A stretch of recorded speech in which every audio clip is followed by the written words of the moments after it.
So, walking kami.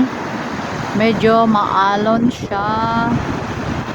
Pero malamig yung water, so walang nagligo kasi yung tubig ay malamig.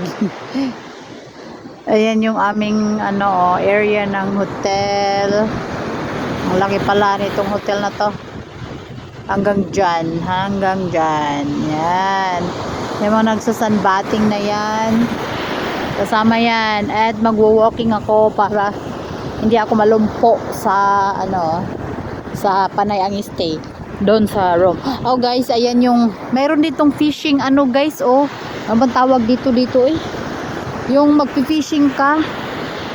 At ayan free lang para sa mga tourist ang ganda ng buhangin.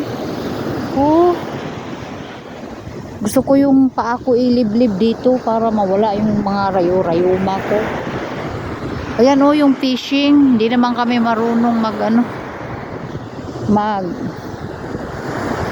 yung tawag dyan Bisaya, mga will. Ang weather dito sa bagay kasi winter sa Germany kasi. So dito is 16 degrees, 18, 20. Yan yung dito. Yan yung temperature dito. Ayan magkawil-kawil na tayo. Sige na, manguha na tayo ng isda. Shatsi, go fishing, Shatsi. Look, there's fishing here. Go fishing na. Yung ocean galit. Maalon. I don't know bakit maalon na hinampak.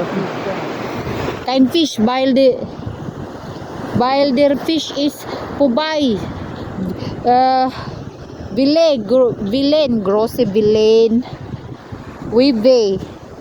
Mag-walking tayo dito sa ganito. Wala to sa Germany. Wala to. Kaya pa itong walking. Hindi ko pa rin masabi na parang Pinas to kasi hindi ako nakakita dito ng isda na maliliit. Dapat may isda dito maliliit kasi karagatan yan pero wala. Kaya hindi ako happy sa aming bakasyon kasi nga wala ngang isda. Hindi ako nakakita ng isdang maliliit dito.